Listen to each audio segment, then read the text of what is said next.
আপনারা মধ্যপ্রাচ্য যে যুদ্ধ হচ্ছে, কেউ ইরানের পক্ষে, কেউ আমেরিকার পক্ষে। এটা স্বাভাবিক।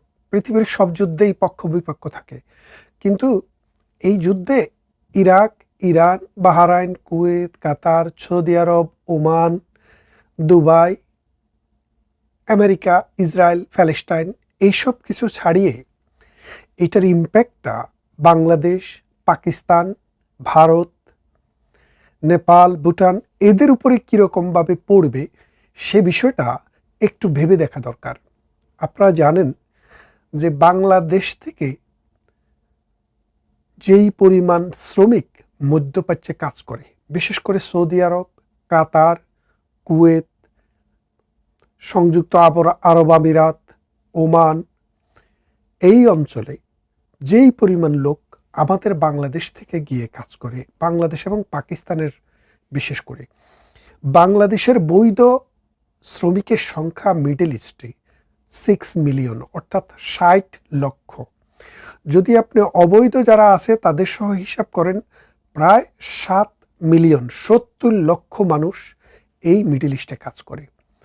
এই মিডল ইস্টে কাজ করা 70 লক্ষ মানুষের সাথে, মানে 7 মিলিয়ন মানুষের সাথে আপনি হিসাব করেন প্রত্যেক পরিবারে এভারেজে যদি 5 জন মানুষ থাকে, তাহলে আরও 5-35 মিলিয়ন মানুষ, মানে 70 লাখ মানে 7 মিলিয়ন। আর 7 মিলিয়নের সাথে যদি আপনি 5 জন করে পরিবারের সদস্য ধরেন, 5-7-35, এই 35 মিলিয়ন মানুষ, বোঝেন যে কি একটা বিপদের মধ্যে এখন আছে। এদের জীবন, এদের জীবিকা, এদের পরিবার, এদের অর্থনীতির ভিত্তি, সামাজিক যে তাদের অবস্থান, ছেলে মেয়েদের স্কুল, স্ত্রী সন্তানদের ভরণ পোষণ, বৃদ্ধ মাতা পিতার ওষুধ, সব কিছুই কিন্তু এই মধ্যপ্রাচ্যের শ্রমিকের উপরে ডিপেন্ড করে।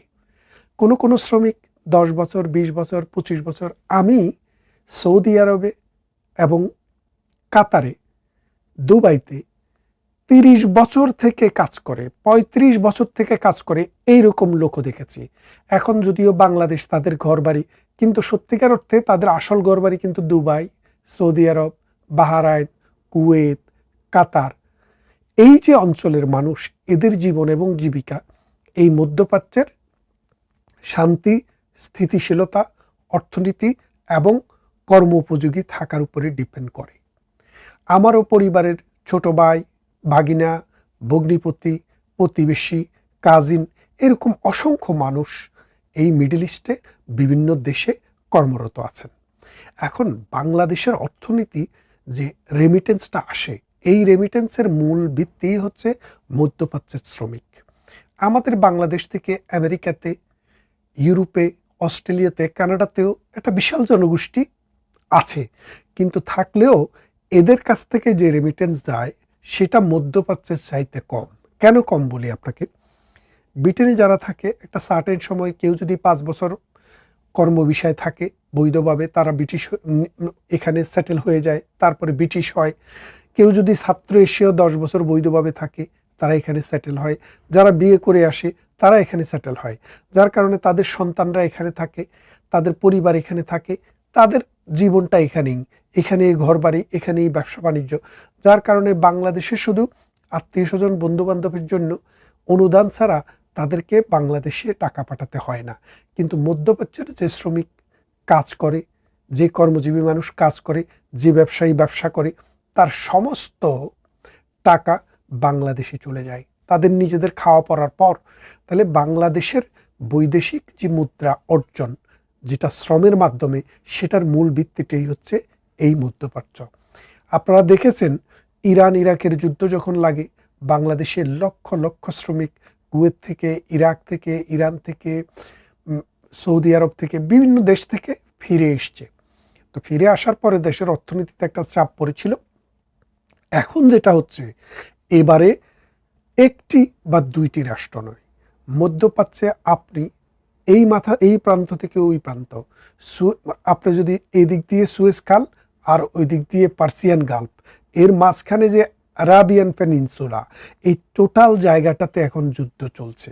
ইরান যুদ্ধ চলছে, সিরিয়াতে যুদ্ধ চলছে, লেবাননে যুদ্ধ চলছে, সৌদি আরবে বোমা পড়ছে, পড়ছে দুবাইতে, পড়ছে আল আইনে, পড়ছে আপনার মানামাতে, পড়ছে দোহাতে। কোথায়? কোথাও আর নিরাপত্তা নেই, পড়ছে মাস্কেটে। এর ফলে যেটা হয়েছে, এই যুদ্ধটা সমগ্র আরবের যুদ্ধে পরিণত হয়েছে। আরবরা কিন্তু এই যুদ্ধ চায়নি, আরবেরা এই যুদ্ধ শুরু করেনি। এই যুদ্ধটি শুরু করেছে ইসরায়েল এবং আমেরিকা। এই ইসরায়েল এবং আমেরিকার যারা বন্ধু, তাদের শত্রুর দরকার নেই। এই কথাটি আমরা বহু বছর থেকে বলে এসেছি, এখন তাই তো সত্যি হলো। সৌদি আরব যুদ্ধ করতে যায়নি, কিন্তু এই যুদ্ধবাজ আমেরিকাকে জায়গা দিয়েছে একটি চুক্তির মাধ্যমে, সেই জন্য সৌদি এখন যুদ্ধের অংশ। কাতার যুদ্ধ করতে যায়নি, এই কাতার আমেরিকাকে একটি ঘাঁটি দিয়েছে, সেই জন্য কাতার আজকে লক্ষ্যবস্তু। দুবাই, তারা কখনো কারোর সাথে যুদ্ধ করতে যায় না, কিন্তু আমেরিকাকে জায়গা দেওয়ার ফলে আজকে তারাও যুদ্ধের লক্ষ্যবস্তু।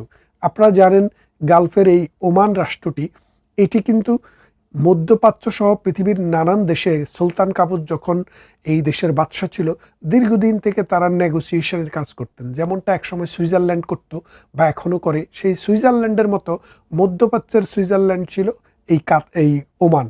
এই ওমানের বাদশা সুলতান কাবুস দীর্ঘদিন থেকে এটা করে এসছেন। এখন তার বাতিজা ক্ষমতায়, তার মৃত্যুর পর তিনিও কিন্তু এই নেগোসিয়েশনটা করেন।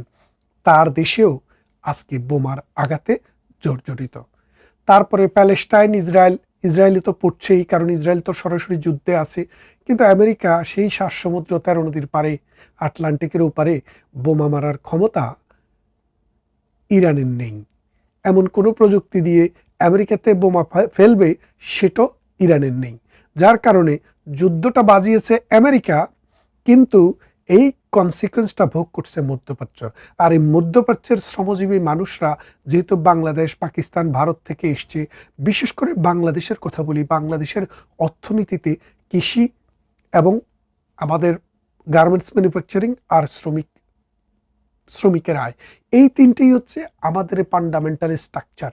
এখন যদি আমাদের এই মধ্যপ্রাচ্যে 7-8টা দেশে একসাথে যুদ্ধ লাগার কারণে এই 7 মিলিয়ন লোককে যদি দেশে ফিরে যেতে হয়, তারা যদি সময় মতো টাকা না পাঠাতে পারে, তাহলে বাংলাদেশের অর্থনীতিতে ধস নামবে। বাংলাদেশে যদি এই যুদ্ধ দীর্ঘস্থায়ী হয়, তাহলে বাংলাদেশ মোকাবেলা করতে হবে একটি দুর্ভিক্ষের। কেননা মানুষের বাজারে মানে শুধু সদাই থাকলে তো হবে না, বাজারে পণ্য থাকলে তো হবে না, মানুষের কাছে টাকা থাকতে হবে সেটা কিনে খাওয়ার।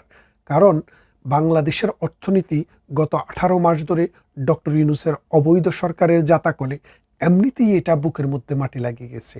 কোটি কোটি টাকা বেহাত হয়ে গেছে, শিল্প প্রতিষ্ঠান বন্ধ হয়ে গেছে, লক্ষ লক্ষ মানুষ বেকার হয়ে গেছে। সমাজ, অর্থনীতি এবং রাজনীতি একটা ক্রমবর্ধমান চাপের মধ্যে আছে।